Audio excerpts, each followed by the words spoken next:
Bueno, muchas gracias a Oscar por acá, que nos antecedió, que siempre tiene cosas muy interesantes que contarnos. Además, como con mucha pasión, mucha enjundia, ¿no?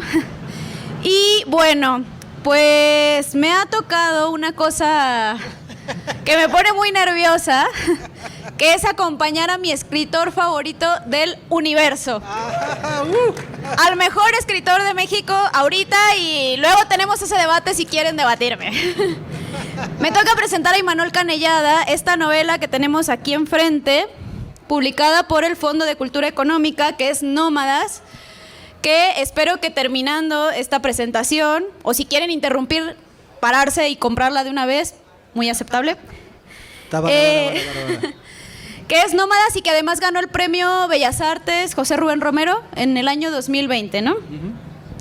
Bueno, vamos a hablar de Nómadas, que es una novela, a mí me parece maravilloso que en este librito tan pequeñito que ven aquí se condensan un montón de cosas que interpelan a nuestro presente. Este presente que podemos reconocer ya que está mediado por las redes sociales. Estamos de acuerdo con eso, ¿no? Las redes sociales están presentes en nuestra vida. Por las farmacéuticas, ya es como mucho más común que todos estemos consumiendo algún tipo de fármaco, legal o ilegal. Los discursos de ultraderecha que podemos ver con nuestro país vecino, Estados Unidos, que podemos ver ya en países en Latinoamérica, que podemos ver en Europa. El desastre ecológico, la negación de la crisis climática, que es algo que ya podemos palpar. Todo eso está aquí en Nómadas, de Imanol Canellada, escritor mexicano por adopción, vasco de nacimiento. ¿Le podemos dar un aplauso, por favor, para recibirlo? Muchas gracias. Gracias. Y bueno, yo quisiera hacer como varias preguntas para que él nos vaya contando un poco cómo es que nació esta novela, cómo fue el proceso de escritura, cómo fue adoptando todas estas temáticas. Hay una persona que describe tu novela como una... Bueno, Imanol es un escritor más asociado al género de la novela negra criminal. Pero este es un ejercicio muy curioso porque aunque sí hay como una investigación del crimen, que es lo que podríamos entender de manera muy somera, muy básica quizás, en la ficción de la novela negra, sí hay aquí una persecución, una investigación pues de un crimen, de un asesinato en particular. Tú exploras la ciencia ficción y es una distopía, es un futuro que podría parecer muy lejano porque hay unas cosas muy locas que planteas aquí, pero a mí me parece muy cercano por todo lo que ya dije, porque aquí es como llevar al extremo esta cuestión de las redes sociales en la política, una sociedad controlada por los fármacos, epidemias de suicidio.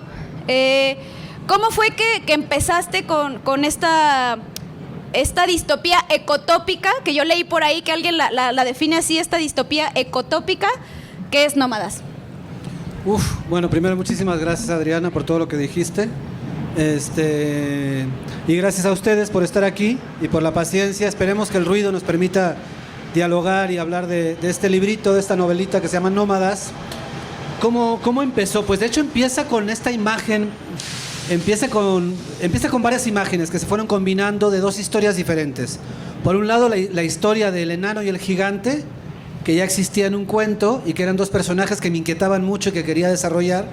Un enano y un gigante, que son luchadores, forman parte de un espectáculo de lucha libre que va por los pueblos de manera grotesca y ridícula. Esta historia que me interesaba por un lado, y por otro lado la idea de la epidemia de los suicidios. Una historia que empezaba con una científica saliendo de su casa y viendo volar gente tirándose por las ventanas, ¿no? de los grandes edificios, ¿no? Absolutamente normalizado, ¿no? A partir de estas dos imágenes empecé a construir la novela. No sabía muy bien hacia dónde me iba a llevar esta novela. Perdón, es que está pasando un Grinch por ahí. Está genial. El espíritu navideño, me encanta. No sabía hacia dónde iba iba a ir al principio de la novela, pero tenía estas dos historias. Una historia de amistad construida en lo grotesco y en lo absurdo, en los contrastes, no solamente físicos, sino también, mientras que el enano es una persona súper extrovertida, es un gran conquistador, etcétera. El gigante es un hombre retraído, introvertido, incapaz de relacionar socialmente. Entonces, de esta extraña amistad que se va forjando en la marginación absoluta, no sabía hacia dónde iba a ir, y poco a poco fue creciendo y fue desarrollándose hacia la búsqueda hacia entender hacia la construcción de la idea de amistad, ¿no? La amistad como un vínculo que trasciende la vida misma y que se convierte en una relación muy profunda, ¿no? Y por otro lado, el tema de las epidemias. Hay dos epidemias en la novela. Una que es la de suicidios, es decir, la absoluta tristeza que lleva a la gente a tirarse por las ventanas de manera masiva y constante. Y la otra epidemia es una epidemia que tiene que ver con una contaminación de un río en la cual la gente se muere literalmente de la risa. Es decir, producto de una serie de circunstancias que aparecen en la novela, la gente revienta de risa. Esto es posible. Sí, esto es posible. O sea, si tú no puedes parar de reír, si hay algo que impide que tú puedas parar de reír, si no regulas, físicamente llega un momento en que te da un paro cardíaco y te mueres. Entonces, a partir de esta idea loquísima, estos dos contrastes, estas dos epidemias, empecé a construir este universo donde habitan estos dos personajes y otros muchos más, porque es una novela coral donde hay muchos personajes, pero atravesadas por estas dos epidemias, y ambas están relacionadas precisamente con el tema de una farmacéutica enormemente poderosa que nos lleva a otro gran tema de la novela que tiene que ver con la política, las democracias corporativas, es decir, más bien los gobiernos corporativos, los gobiernos impuestos por las grandes transnacionales para que sirvan a sus intereses, que también está en la novela, ¿no? Que igual me adelanté mucho, no sé. No, todo bien. Sí, bueno, es una novela coral porque aparecen, digamos que quien toma la batuta de contarnos esta novela es L en Deconstrucción, ¿no? Así se llama el personaje, que además a mí me vuela la cabeza porque es como el nombre propio, L, y además en deconstrucción, o sea, es como que en su nombre, en su identidad afirma que es como una persona que está en un proceso que no termina nunca, ¿no? Y L en Deconstrucción nos habla desde el futuro, en una cosa que a mí me parece fabulosa de la especie humana, que es contar la historia, recuperar la historia del pasado, recuperar las genealogías a partir de los testimonios, del archivo, de las entrevistas. L en Deconstrucción es una persona no binaria, se identifica, digamos, como que está, digamos, adelantado, nos habla desde el futuro, un futuro en el que, por lo menos en su comunidad, no atienden a los constructos de género. Tienen como ahí ciertas lecturas muy críticas de lo que nosotros estamos viviendo justo ahorita, y por eso además me parece una novela fabulosa porque interpela mucho a los conflictos que luego nosotros estamos viviendo, ¿no? Podemos reconocer que están esos discursos ahí, pero pues muchos de nosotros o muchas de nosotras no las entendemos, tenemos que estar todo el tiempo como aprendiendo, ¿no? Y él en Deconstrucción va entrevistando gente, va recuperando diarios, archivos, y nos cuenta sobre estos muchos personajes, esta novela coral que habla Imanol, en la que aparece el enano. Ya nos habló de estos personajes grotescos, que es un rasgo que a mí me gusta mucho de esta novela. Aparecen cuerpos que nosotros podríamos pensar como frikis, ¿no? Como raros. Bueno, aparece el enano, aparece Gigante, que además ellos explotan esta corporalidad porque entablan una amistad muy bonita a partir de un espectáculo de circo, ¿no? En el que Gigante agarra veneno y lo lanza súper lejos, y el público empieza a apostar a ver quién lo puede aventar más lejos todavía, ¿no? El lanzamiento del enano, que existe eso. Eso existe, el lanzamiento del enano existe. Bueno, está Tatiana Zurich, que es esta científica que ya mencionó Imanol, que trabaja para una corporación, hace estudios, y ese personaje me gustaría tocarlo de una vez porque me parece que interpela un poco al discurso, a un conflicto que vivimos ahorita, en el cual personas que históricamente hemos sido vulneradas en nuestros derechos o hemos tenido como cerrado, digamos, o en desventaja el acceso a ciertos puestos de poder, a ciertos lugares de trabajo, a ciertos derechos, como lo pueden ser las mujeres, al momento de llegar ahí, pues nuestro ejercicio de poder puede ser muy parecido al que el patriarcado ya nos ha puesto a nosotras, ¿no? Entonces Tatiana Zurich empieza, digamos, a escalar en su puesto de trabajo y empieza a ejercer ahí un poder muy, muy particular. ¿Cómo se te ocurrió este personaje? Bueno, primero, en la voz narrativa me gustaría comentar algo. Este Ellen de construcción, hay un juego ahí con el tiempo, ¿no? Y es, la novela sucede, lo que se nos cuenta sucede 50 años en el futuro, pero quien nos cuenta la historia está 80 años en el futuro. Es decir, la historia está contada como si fuera una crónica histórica. A pesar de que está contada, es una crónica histórica que se cuenta de un tiempo que todavía no sucede para el lector. Es decir, para el lector es un tiempo futuro que no sucede, pero para quien nos cuenta la historia es pasado. Y a partir de ahí, de ese juego de los tiempos, la voz narradora es una voz que va reconstruyendo en términos históricos el fin del mundo como lo conocemos para dar paso a un nuevo mundo. Básicamente este es el planteamiento de la novela, ¿no? Quien cuenta la historia quiere entender cómo es que el mundo terminó, el mundo que conocíamos terminó y dio paso a un nuevo mundo. No es el fin del mundo, una eclosión catastrófica que desaparece el mundo, que es lo que yo creo que está pasando. Estamos ante el fin del mundo, ante el fin del mundo como lo conocemos, y está surgiendo un nuevo mundo que desconocemos cómo es y que nos aterra y que de alguna manera esta novela plantea, ¿no? Y es un mundo donde las inteligencias artificiales y las tecnologías, donde las dictaduras soportadas por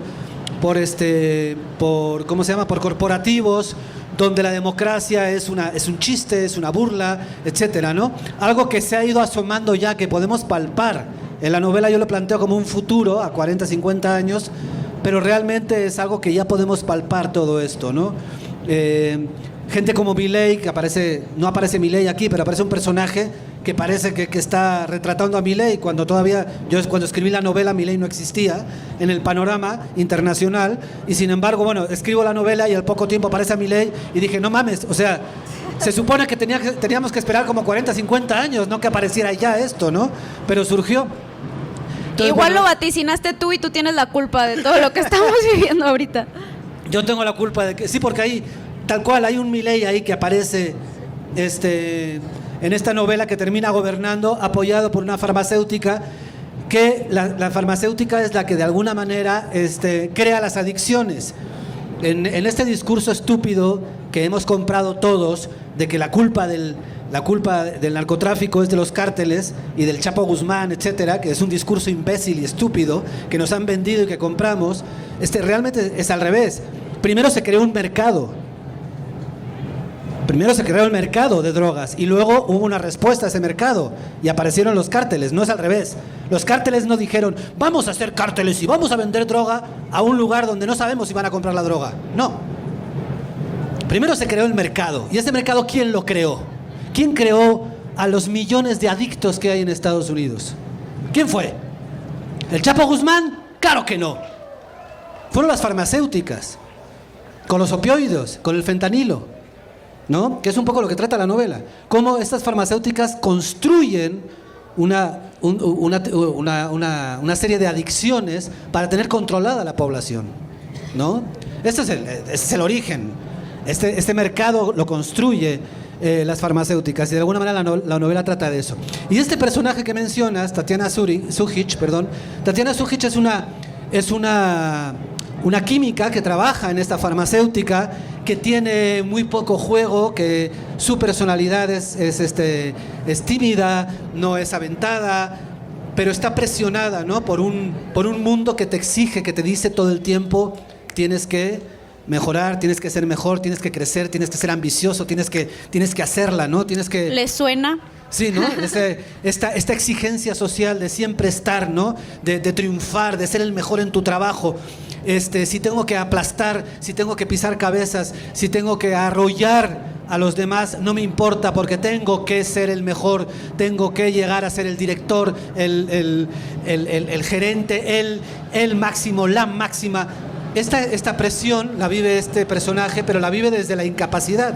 Ella es muy inteligente, es muy brillante, pero su personalidad no le permite. Entonces, de ahí surge este personaje, ¿no? Una mujer, como puede ser cualquier mujer o cualquier hombre, que se siente incapaz de brillar en un mundo de una exigencia brutal en términos de explotación laboral y de autoexplotación. Es un personaje que refleja muy bien esto que es uno de los autores a los que yo le debo en parte la novela, el filósofo coreano Chul Han, que habla de cómo en esta sociedad nos autoexplotamos. O sea, se acabó. Durante todo el siglo XX había los dueños del capital nos explotaban mediante... Gracias Marina. Gracias. Nos explotaban, los dueños del capital nos explotaban mediante mecanismos de presión, ¿no? Te obligaban a... La explotación era externa, es decir, tú no tenías más remedio que aceptar unas condiciones del mercado y esas condiciones de explotación las imponía los dueños del dinero, del capital.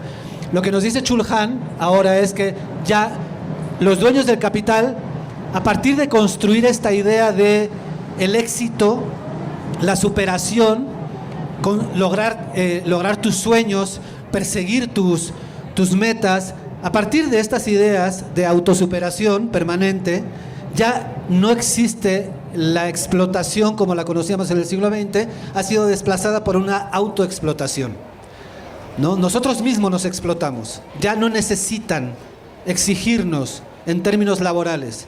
Nosotros estamos todo el día con el aparatito en la mano, atendiendo el chat del trabajo, donde a cualquier hora del día llega un mandato, llega una orden, y tú respondes porque sientes que tienes que responder, porque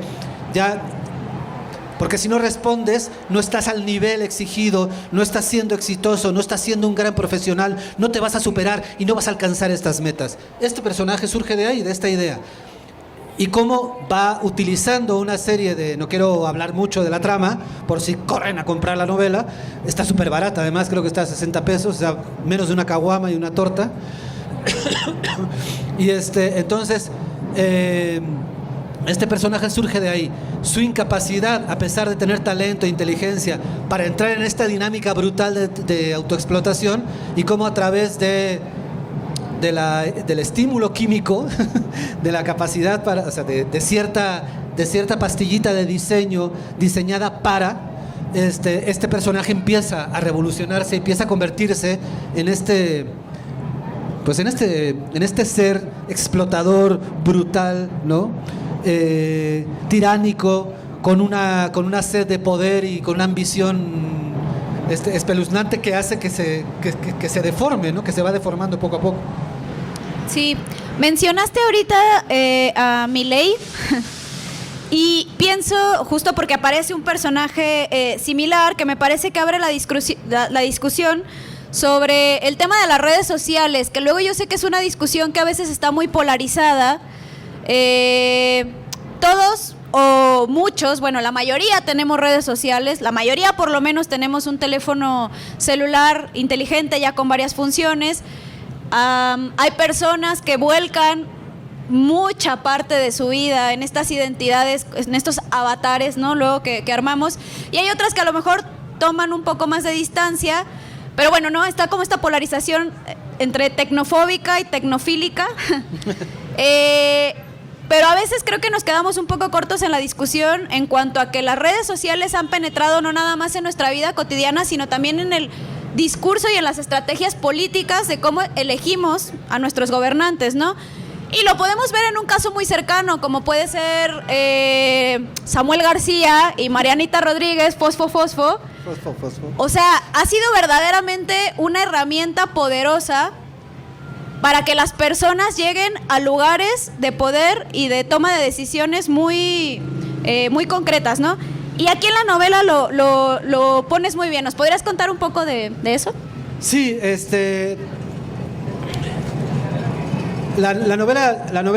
con la novela trato de explorar esta transición de la política como el escenario del debate ideológico a la política como el escenario de un producto que se vende. Hay un momento, a finales del siglo XX, principios del siglo XXI, en que hay una transformación y pasamos de eso, el escenario político era el lugar donde se debatían ideas, donde los representantes de diferentes ideologías debatían y trataban de convencer a los ciudadanos y a las ciudadanas de cuál era la mejor opción en términos ideológicos y en términos de propuesta política para gobernar, para llevar a cabo esto que se llamaba el arte de gobernar, que se consideraba un arte. ¿Les suena conocido? Esto pasó en algún momento. En algún momento las sociedades democráticas aspiraron a esto. Y las candidatas y los candidatos era gente muy preparada que tenía un discurso y que tenía una ideología con la que podías estar o no de acuerdo. Y en donde había un debate y había una propuesta. ¿Qué vas a hacer con la salud?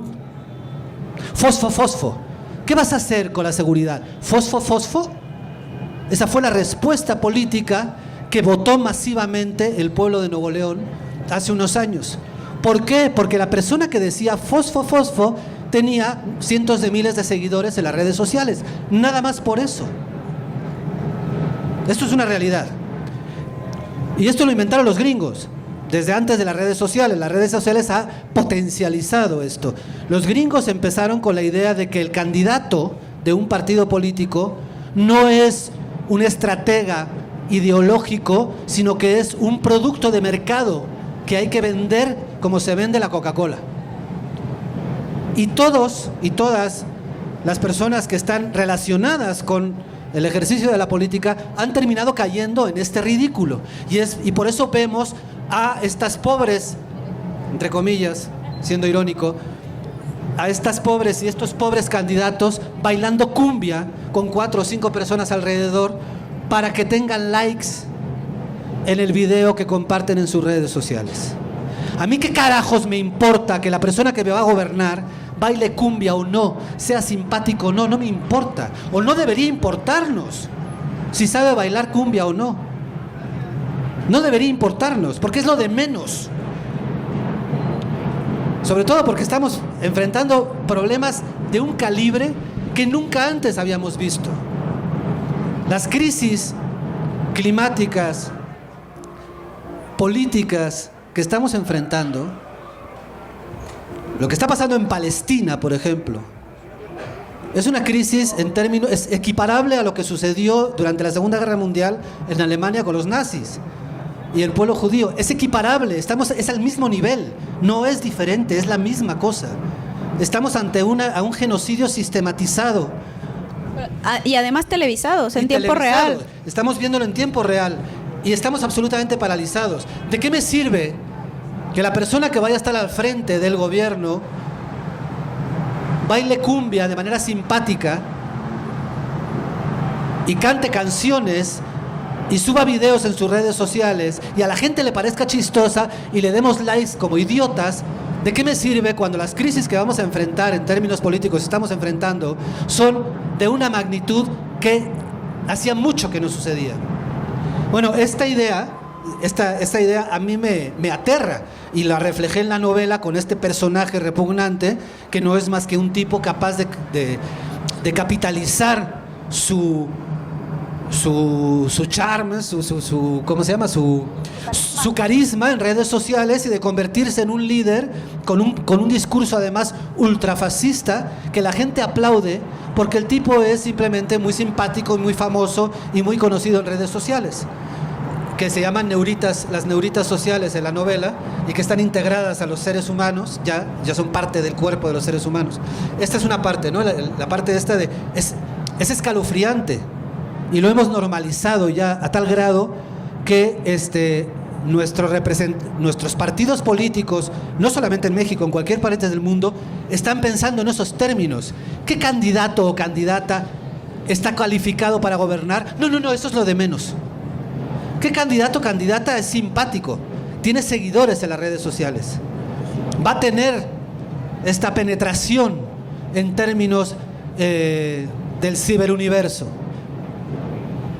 Sí, bueno, pero es que es un imbécil, no importa. Sí, bueno, pero es que no sabe ni dónde está parado, no importa. Tiene 1 millón de likes que se pueden traducir en 1 millón de votos. Cuando llega al poder, ya veremos, a ver qué hacemos. Eso es lo de menos, ¿no?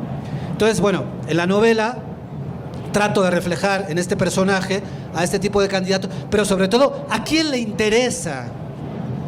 ¿A quién le interesa este tipo de políticos, no? ¿A quién le interesa? ¿Quiénes los pone ahí? Esto no es accidental. ¿A quién le interesa Samuel García y Marianita Fosfo? ¿A quién le interesa?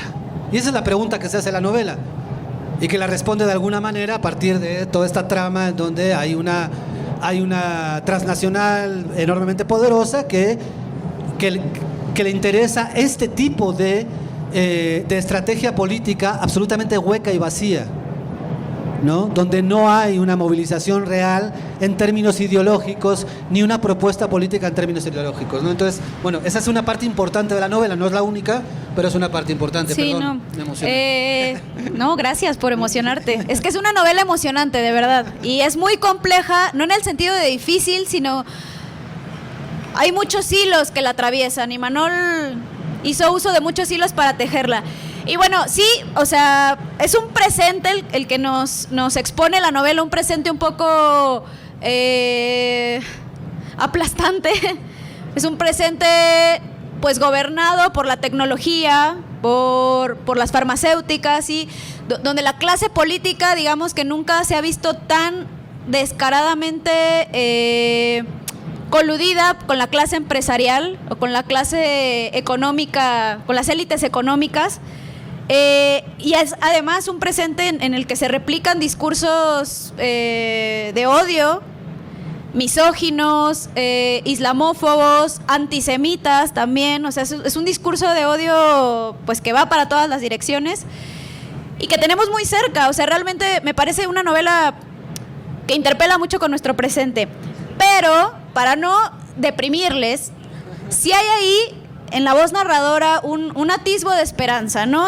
La voz narradora pertenece a un grupo en resistencia, un grupo que trata ahí de dar la batalla, que se llama la Colectiva Fantasma. Pero antes de entrar a la Colectiva Fantasma, me gustaría un poco que platicaras... no, aquí tengo la mía, gracias, muchas gracias.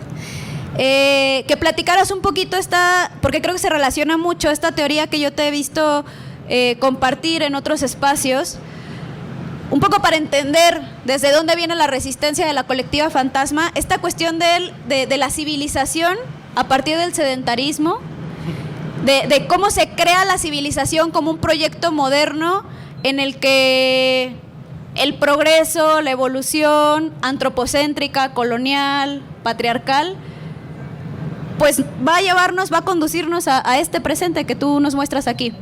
¿Me puedes compartir esa pues teoría? Sí, ya lo explicaste muy bien, pero sí, bueno, profundice un poco. Sí, de hecho por eso se llama Nómadas la novela, porque es una distopía que de alguna manera contiene la posibilidad de la utopía. ¿Qué es la utopía? La utopía es la posibilidad de soñar con una transformación. Otra cosa es que se consiga o no, pero la utopía lo que nos permite es soñar con una transformación. Entonces hay un grupo de personas en esta novela que sí sueña con la utopía. Y la utopía la basa en la idea del nomadismo. ¿Por qué? Por supuesto que esto es una novela, es ciencia ficción, pero tiene que ver con esto. Hace 10.000 años más o menos, durante el Neolítico, surge el sedentarismo a partir de dos conceptos fundamentales, que es el grano y el templo. El sedentarismo se da con el grano y el templo. El cultivo masivo de grano, en el caso de Mesoamérica es el maíz, pero en el caso del Mediterráneo es el trigo, el arroz, en China. es decir, el grano, y por otro lado el templo que fija en términos ideológicos a la población, y el grano que le promete a la población un alimento permanente. Pero la agricultura, el grano, obliga a la población a dejar de desplazarse y se vuelve sedentaria. Y en torno al templo surge el poder religioso y político, que era lo mismo. Tuvieron que pasar miles de años para que se separara. Durante miles de años el poder era religioso y político. El templo era el centro del poder. Entonces surge un poder que administra el grano. Esto no lo digo yo, esto lo dice Harari, que es otro de los autores que va a ser fundamental para poder escribir la novela. En torno al templo surge la clase política religiosa poderosa, que es la que administra el grano, la que acumula el grano y la que dice: tú tienes derecho a tanto y tú tienes derecho a tanto, ¿no? Este sedentarismo nos lleva a la idea de civilización y de imperio. Los nómadas, los pueblos nómadas, de hecho, los ejemplos más cercanos de nomadismo se van a dar en Norteamérica, porque todavía a finales del siglo XIX vamos a pueblos nómadas. Los apaches, por ejemplo, eran un pueblo nómada. Los Comcaac, los Seris en Sonora eran seminómadas, ¿no? Los Rarámuri eran seminómadas. Todavía en el siglo XIX existían pueblos nómadas. ¿Cuál es la característica de un pueblo nómada? La no posesión. El nomadismo te obliga únicamente a poseer aquello que puedes cargar. La idea de poseer tierra no está en la mentalidad del nomadismo. El nomadismo per se es una forma de relacionarse con el mundo desde la no posesión del mundo, frente al sedentarismo, que es la posesión de la tierra y que esta posesión se haga más grande y cada vez más grande. Y entonces surge la idea de imperio. ¿Qué es el imperio? La expansión del dominio territorial. ¿Cuál es el precio de la expansión del dominio territorial? Se pagan dos precios, obviamente: el exterminio de aquellos pueblos que son, en términos de militares, más débiles, por un lado, y por otro lado, el ecocidio. Todos los imperios, incluidos el maya y el azteca, cometieron ecocidio. Para poder expandirse, para poder acumular, para poder ser cada vez mayores, es inevitable la depredación de los productos naturales y de los medios que nos rodean. Mientras que la cultura nómada es todo lo contrario. Entonces, a partir de esta locura que estoy planteando, porque es una locura, pero surge la idea de la utopía, la idea de nomadismo como utopía, con esta colectiva fantasma que, ante la destrucción de la democracia y la aparición de este Estado corporativo dictatorial, decide utilizar el nomadismo como estrategia de lucha para transformar el mundo y para poder combatir al mundo. Y a partir de esta idea de nomadismo, es decir, de desplazarse, de no poseer, porque además este nomadismo se desplaza en el desierto, que esa es otra de las metáforas que aparece en la novela, creo yo. Es un grupo de personas, es una colectiva nómada que se desplaza en el desierto donde aparentemente no hay nada. Yo descubrí, cuando llegué a vivir a Sonora hace muchos años, yo viví muchísimo tiempo en Sonora y conocí muy bien el desierto de Sonora, es uno de los desiertos más fascinantes que hay. Descubrí que el desierto, a diferencia de la idea que podemos tener, es enormemente rico, es de una riqueza brutal. Además que es una riqueza que está muy oculta, ¿no? Y que a simple vista no somos capaces de verla. Tienes que entender al desierto para entender su riqueza y sus posibilidades. Y este grupo, de alguna manera nómada, no solamente es nómada en cuanto a que rechaza la idea de apropiarse de un territorio y explotarlo para su bien, sino que además se desplaza en el desierto, un lugar que nadie quiere. Es decir, es el margen del margen del margen, es el límite del límite del límite. Porque el desierto nadie lo quiere. ¿Quién quiere vivir en el desierto? ¿No? Pero además surge un concepto que lo maneja Derrida y que yo lo viví en Sonora, que es la hospitalidad del desierto. La hospitalidad del desierto es única. No existe en todo el mundo un concepto de hospitalidad como el que se da en el desierto. ¿Por qué? Porque es clave para la supervivencia. Esta cuestión es cierta. Las culturas tuareg, que son nómadas en el desierto del Sáhara, para ellos es sagrada la hospitalidad. Cuando alguien llega, un caminante llega al campamento donde está una tribu tuareg, por principio sagrado, incuestionable, se le da hospedaje, se le da agua y se le da comida. No importa quién sea, no importa el color que sea, no importa qué religión profese, no importa qué ideas tenga, no importa qué idioma hable. Yo te voy a dar comida, te voy a dar sombra y te voy a dar agua, porque si no te mueres. Y en algún momento yo, tuareg, que me puedo perder en una tormenta de arena, voy a necesitar de que alguien, de que otra comunidad que ande por el desierto, cuando me vea, independientemente de quién yo sea, me dé lo básico para sobrevivir. Esta es la hospitalidad del desierto, y esto se vive todavía. En el desierto de Altar, en Sonora, tú te quedas tirado, yo me quedé tirado en medio de la nada, en un coche, y llega la gente y se para y se baja del coche, no te conoce, no sabe quién eres, te dice: ¿qué onda, compa? ¿Qué pasó? No, pues me dejó tirado. Órale, sacamos el jalón y te llevamos hasta el pueblo más cercano, y ahí tengo un primo que es mecánico y a ver cómo le hacemos. Un tipo que no voy a volver a ver en la vida. ¿Y qué hace eso? Eso yo lo viví en el desierto de Sonora. Esta es la hospitalidad.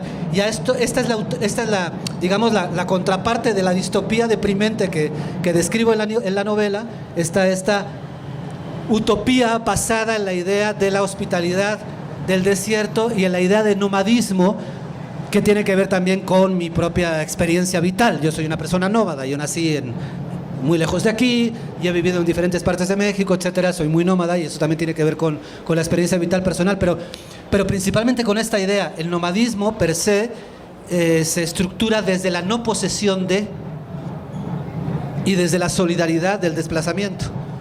Si no hay solidaridad, pues te mueres, ¿no? En este desplazamiento. Entonces, bueno, frente al sedentarismo que se construye a partir del templo y del grano, el nomadismo que se construye desde la no posesión y el desplazamiento, como cualquier otro ser que habita esta tierra, ¿no?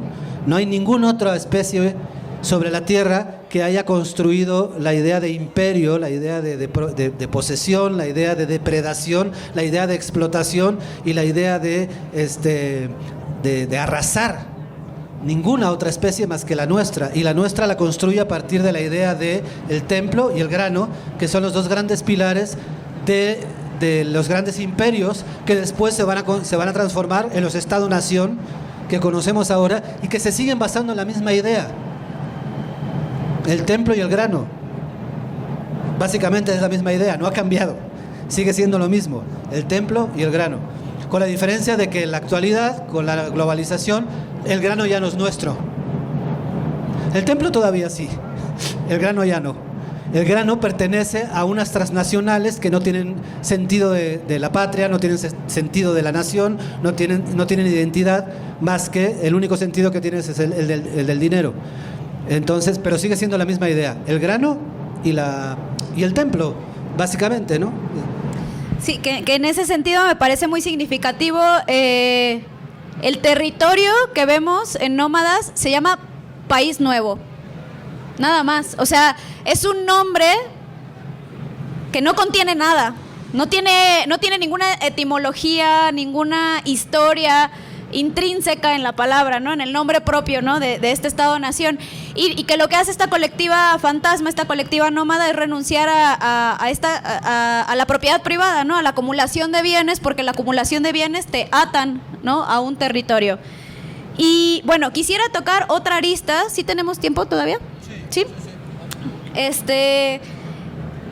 Que nosotros podamos conocer la historia de Nómadas, que Ellen de Construcción, que es la persona que nos cuenta la historia, pueda contárnosla, se debe al movimiento feminista, ¿no? Sí. Sí, sí, es uno de los movimientos que está ahí como... Sí, sí, el enano, que es este personaje del que nos hablaba Imanol al principio, que es muy amigo de el gigante Veneno, que es su compañero en este espectáculo de antro de mala muerte. El enano, por alguna razón, que es una cosa también que me parece muy interesante, los cuerpos frikis, como decía hace rato, los cuerpos raros, los cuerpos que escapan a lo normativo, tienen como su propia estética en la novela, resultan atractivos, y este enano pues es un Don Juan, o sea, cada noche enamora a las asistentes del espectáculo. Bueno, tiene una larga lista, ¿no? Ahí de conquistas, hasta que se enamora de Patricia, ¿no? Patricia, esta mujer con una belleza así excepcional, que tiene la mala fortuna de estar casada con un hijo de puta, que es este hombre pues que manipula a través de las redes sociales, ¿no? Se enamoran, embaraza a Patricia, y bueno, el resultado de ese embarazo es la persona que nos cuenta la historia, ¿no? Pero bueno, Patricia peligra en este embarazo, y es gracias al movimiento feminista que él en Deconstrucción nos puede contar la historia, ¿no? ¿Nos podrías platicar un poco de este eje? Sí, a mí me parece que es fundamental. Hay una serie de movimientos que se están dando en los últimos... Bueno, a ver, el movimiento feminista no es de los últimos años, el movimiento feminista viene desde las luchas sindicales del siglo XIX, las luchas obreras, las mujeres obreras que peleaban por mejores condiciones, pero también peleaban por el sufragio efectivo, que era únicamente de los hombres, etcétera, ¿no? Entonces, bueno, tiene una larga data. El feminismo occidental, ¿no? El feminismo occidental, sí. Una gran serie, bueno, de un gran conjunto de feminismos, que cada uno tiene su genealogía, pues. De acuerdo, sí, totalmente. Entonces, ¿por qué de pronto el feminismo tiene un papel importante en la novela y es parte fundamental de la construcción de la utopía?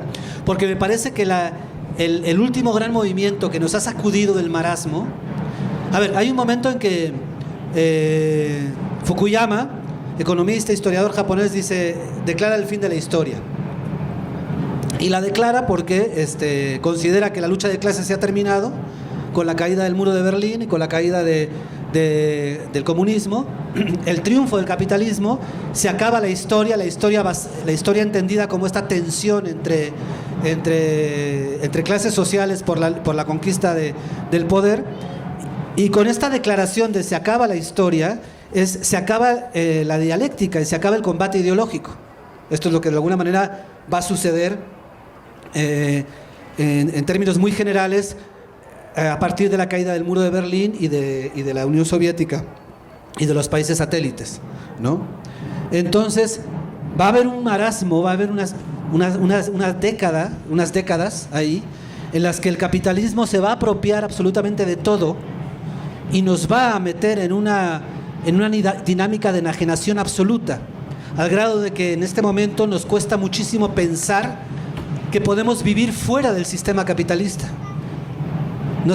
Nos parece casi imposible pensar una posibilidad existencial en términos de acuerdo comunal, social, político, que no pase por la idea del capitalismo. Ese es el triunfo del capitalismo y de esta idea terrible del fin de la historia. Creo que uno de los movimientos más importantes y que ha sacudido de manera profunda esta idea que se nos fue instalando a partir del finales de los 80 y durante todos los 90 y parte de principios del siglo XXI, de que ya no había nada que hacer, que el capitalismo era la única vía posible y que únicamente podíamos vivir en estos términos de explotación, de pauperización, de precarización, de uberización del mundo. Creo que quienes vinieron un poco a sacudirnos, y por eso es importante en la novela, fueron los movimientos feministas. No solamente los movimientos feministas, también el movimiento LGTB, también los movimientos raciales, también los movimientos indígenas. Por ejemplo, en México, todo este movimiento de recuperación del orgullo, de lo prieto, etcétera, no de este orgullo de museo que ya existía. Desde primaria nos decían en México, ¿no?, que teníamos que estar orgullosos de nuestros antepasados indígenas, mientras que en el presente se morían de hambre, ¿no? Esta era un poco la dinámica perversa de nuestra sociedad, ¿no? Teníamos grandes museos, los mejores museos del mundo están en México y son verdaderos templos que alaban el pasado indígena. O sea, ustedes van a Mérida, el museo en torno a la cultura maya es impresionante. ¿Quiénes son los que peor viven y los más explotados en las zonas turísticas de Yucatán? Los mayas. A pesar de que tienen el museo más impresionante del mundo, son los mayas. Los mayas siguen siendo explotados y siguen siendo considerados inferiores. Eso es verdad, ¿eh? O sea, es así. Pero igual pasa aquí en el centro del país, ¿no? O sea, tenemos aquí a un lado tenemos, ¿no? El orgullo de ¿cómo se llama? El Templo Mayor, ¿no? Que es nuestro gran orgullo. Para allá, perdón, sí, estoy desorientado. Para allá, sí, el Zócalo está allá. Sí, soy súper norteado. Es el gran orgullo, nuestro Templo Mayor, ¿no? Y tenemos un super museo, no sé dónde esté. Para allá, el museo, gracias, Oscar. El Museo Antropológico, que es de los más grandes del mundo y de los más ricos del mundo, en torno a la cultura azteca y tolteca, etcétera. Pero nada más tenemos que caminar, manejar, conducir 2 horas y irnos a la Sierra de Puebla, 1 hora y media, y vamos a ver las condiciones de miseria en las que viven nuestros pueblos, los descendientes de esa riqueza, ¿no? Entonces, es cierto que en los últimos años siento yo que ha habido un movimiento muy fuerte de transformación. Primero, por primera vez en muchos años en México estamos reconociendo que somos racistas. Ni siquiera lo reconocíamos. Somos racistas y somos clasistas.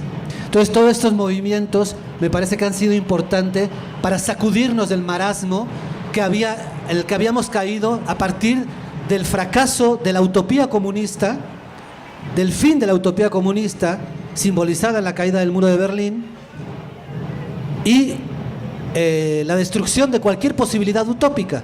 Entonces van a ser los movimientos feministas, los movimientos de la LGTB, los movimientos indigenistas, los que de alguna manera nos van a sacudir el marasmo y nos van a decir, no, hay que recuperar la idea de una utopía, la idea de una sociedad mejor y diferente, una sociedad donde no haya explotación, donde no haya injusticia social como la que vivimos, donde las minorías políticas, no hablo minorías en términos poblacionales, donde las minorías políticas tengan los mismos derechos que aquellas mayorías que han gobernado durante siglos. Por eso en la novela recupero estos movimientos y de alguna manera van a ser motor de esta lucha por la utopía nómada, ¿no? Es por eso que están ahí como muy presentes, porque me han parecido, a pesar de que aparecen siendo cuestionados y criticados, ¿no? No aparecen desde un idealismo absoluto y total. Son cuestionados, son criticados, pero me parece que son los que realmente nos han puesto a preguntarnos cosas, nos molestan, nos interrogan, nos interpelan, nos ponen frente a un espejo y ese espejo de pronto no nos gusta. Estábamos en una inercia muy cómoda donde el status quo estaba establecido y donde nada se movía. Y de pronto todos estos movimientos empiezan a sacudirnos y empiezan a ponernos frente a espejos que nos incomodan. Muchas veces las reacciones de rechazo, ¿no? Y de decir, no nos gusta, no nos queremos. Pero es una realidad que nos está sacudiendo y nos están moviendo, y que la posibilidad de un mundo utópico, la posibilidad otra vez de construir una utopía, pasa por ahí, no pasa por otro lado. Pasa por todas estas pequeñas revoluciones que se están dando a nivel mundial, ¿no? Bueno, hay otra cosa. Yo mencionaba al principio que esta novela se describe como una distopía ecotópica o ecológica, y hay una lectura que se llama La potencia feminista o el deseo de cambiarlo todo, de una autora argentina que se llama Verónica Gago. En este libro ella tiene un capítulo en el que profundiza sobre la noción de cuerpo-territorio. Esta idea que creo que han podido quizás escuchar de los movimientos feministas, sobre todo de las defensoras del territorio, mujeres, que la mayoría de las personas que defienden, las activistas que defienden el territorio suelen ser mujeres. De hecho, creo que la mayoría incluso de los movimientos sociales, las personas que buscan a sus familiares desaparecidos, las marchas feministas, la mayoría son mujeres. Pero bueno, usan esta idea de cuerpo-territorio en el sentido de que, bueno, todos habitamos un cuerpo y habitamos un territorio, ¿no? Eso es innegable. Y lo que le pasa al territorio nos atraviesa en el cuerpo, y lo que pasa en nuestro cuerpo incide también de manera directa en el territorio, ¿no? Y me parece muy interesante cómo aparece en la novela, porque pienso en la abuela Fátima, que es una de estos personajes que también va a retratar su historia, y es un personaje que vive en la periferia. Yo sostengo, no sé si esté en lo correcto, no me importa, pero yo sostengo la hipótesis de que el proyecto de civilización, no es que estemos en una crisis de la civilización, sino que el proyecto de civilización, desde que fue planteado, iba a conducir a esto, de una u otra manera, porque desde que se planteó era antropocéntrico, colonial, extractivista, capitalista. Entonces, lo único que estamos viendo aquí es precisamente que fue filtrando, digamos, este proyecto de civilización, fue filtrando a las personas más vulnerables y dejándolas en la periferia, en una periferia cuyo territorio ha sido contaminado, explotado, masacrado. Y es donde vemos estas epidemias de la gente que se muere de la risa, porque está contaminada el agua, ¿no? De químicos, de este químico esta droga que aparece en la novela que se llama Fenta, que no sé si les recuerda alguna sustancia ahorita. Y me parece muy interesante cómo les atraviesa el cuerpo, ¿no? O sea, el territorio directamente, atraviesa el cuerpo de los personajes y viceversa. ¿Nos puedes platicar un poco de la abuela Fátima, de esta epidemia de la muerte de risa, de estos? Además son escenarios súper locos porque, o sea, imagínense, nosotros pensamos en naturaleza y bueno, pensamos en flora, en fauna, en verde, en vida. Y en Nómadas la naturaleza es ya color mierda, así lo describes, es color diarrea además, ¿no? Eso es una naturaleza ya muerta, ¿no? O podrida. Sí. Y vemos cuerpos también afectados. Hay unos seres, si a ustedes les gusta el terror, hay una escena de terror ahí, donde salen unos seres extrañísimos que no son ni niños ni ancianos, no saben hablar bien, son como unos teletubbies del terror, rarísimos, que parecen producto también de la experimentación científica, ¿no? Sí. Bueno, el caso del territorio depredado, arrasado, explotado, violado, fue una experiencia muy vívida y muy personal y muy inmediata. La primera vez que yo llegué a la zona de Cananea, donde el Grupo México campea a sus anchas y tiene un poder absoluto y total, tiene un ejército privado, ellos deciden cómo vivir, quién vive, quién no vive, ellos lo deciden todo, el Grupo México de Germán Larrea. Me impactó mucho ver la explotación mineral. ¿Cómo se explota? La explotación, no sé si ustedes han visto una explotación a cielo abierto. Es brutal.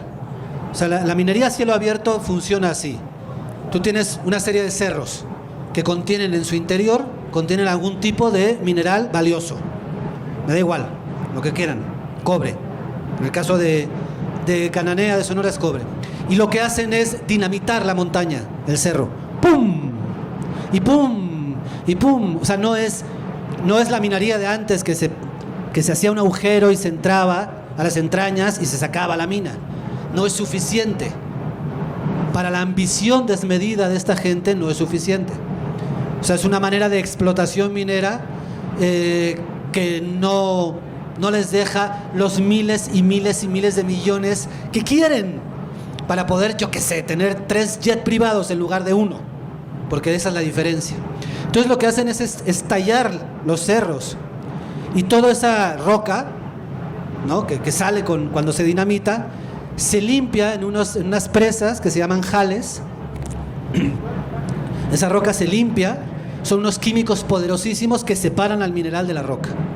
Ese agua luego contamina, se filtra o se derrama y contamina, que pasó en 2015. De hecho, esta novela parte de esta idea. En 2015, uno de presas de jales más grandes del Grupo México en el río Sonora revienta y todo el agua va a entrar al río Sonora. Es la mayor contaminación que ha habido en México en siglos, ¿no? Entonces, este espectáculo es que es desolador, en serio. Yo la primera vez, tengo tan presente la primera vez que llego a Cananea, y a medida que va subiendo, porque es una zona montañosa, ¿no? Es la sierra madre occidental que separa Chihuahua de Sonora. Y va subiendo, y a medida que vas entrando en el territorio minero de Grupo México, es desolador. Es gris, gris, gris, gris, gris, gris, gris. Deja de haber, y es una sierra riquísima. La sierra de Sonora es una sierra enormemente, o sea, tiene desierto, Sonora, pero tiene sierra, y los bosques de coníferas de la sierra de Sonora son espectaculares. Cuando entras al territorio de Grupo México, y digo de este territorio porque ellos son los dueños, ellos deciden. Los alcaldes de las ciudades, de los pueblos de esa zona, les piden permiso para todo y para existir y para respirar. Ellos son los amos y señores. Todo es gris, gris, gris, gris, gris. No hay nada. Es impresionante. Entonces, bueno, a mí me impactó muchísimo, y a partir de ahí, de alguna manera, también empecé a masticar la novela, la posibilidad de novela, ¿no? Porque la atmósfera de la novela es eso. Está basada en esta impresión. Está planteada en una especie de futuro, y en ese futuro esa depredación y destrucción ecológica ha llegado a todo el territorio. Pero existe, o sea, a pesar de que está ubicado en un futuro, eso es una realidad, existe ahora, en la actualidad, ahí está, ¿no? Entonces, bueno, y por supuesto que eso atraviesa a los cuerpos que habitan esos territorios, en términos de salud, en términos de subsistencia. Yo me acuerdo una vez, como reportero, hice un reportaje sobre un grupo de ejidatarios que estaban desesperados porque Grupo México los había engañado, y el territorio que se supone que iban a utilizar lo fueron expandiendo por sus tanates, y no hay un poder político que se atreva a parar a esta gente, que tienen un poder extraordinario. Y entonces el ganado iba a dar a esas presas de jales y se quedaba atrapado y se moría. Se les está muriendo el ganado. Su única forma de subsistencia se les moría porque entraban a esto. Pues el ganado no sabe esto es de Grupo México y esto es una presa de jales ultracontaminada. El ganado viene, y se quedaba atrapado y estaban desesperados. Entonces empezaron un movimiento político y jurídico para tratar de recuperar parte del territorio Los habían engañado los políticos coludidos con la mina, los habían engañado, como ha pasado en México, en muy buena parte del territorio. México es un territorio minero, en todo el norte es superminero, Puebla es minero, en Michoacán es minero. De hecho, hay un mapa de la violencia que coincide con el mapa minero. Esto no es casualidad tampoco. No es que en Zacatecas o en Sinaloa, en Sonora, la gente sea más violenta. Es que ahí hay minas, y interesa que exista este caos violento. A las grandes corporaciones les interesa, porque entonces los desplazamientos de la población se dan de manera muy fácil. Tú puedes desplazar a toda una población y decir, es el narco. Entonces, si ustedes ven el mapa de la violencia en México, coincide exactamente con el mapa de la minería, tal cual, así. O sea, Guerrero, Zacatecas, Sinaloa, Sonora, Chihuahua. Es impresionante, impresionante. Y esto tiene una razón de ser, esto no es casualidad. Entonces, bueno, esto me llevó de alguna manera a ir construyendo en términos de atmósfera. La atmósfera de la novela es esto que yo conocí de primera mano y que es brutal. El río que atraviesa esa zona, yo veía el agua, y es un agua gris, gris, gris, gris. O sea, es un riachuelo que corre, y es gris porque está contaminado por los químicos con los que la minera lava la roca para separar el mineral del cascajo, de lo que no le sirve, ¿no? Entonces es impresionante. Y a partir de ahí se construyó, yo construí la atmósfera de la novela. ¿Ya? ¿Nos despedimos? ¿No? Bueno, 60 pesos, ¿cuánto? 65... 65. 60 pesos, wow. Nómadas. Es una novela hermosa. No es monotemática, tiene muchísimos temas por ahí atravesándole, tiene muchas emociones. Es una novela de amor y también es una novela de amistad. Es una novela de amor, de amistad, También. y también para poner a correr a la ardillita que todos tenemos en el cerebro, ¿no? Y pensar a dónde nos está conduciendo este presente, ¿no? Y es una novela de aventuras también. Es una novela de aventuras. Bueno, un aplauso para Imanol, por Gracias, favor. no, Adriana, muchísimas gracias. A la brigada que siempre está ahí al pie del cañón, muchas gracias. Y a ustedes por aguantar. Gracias.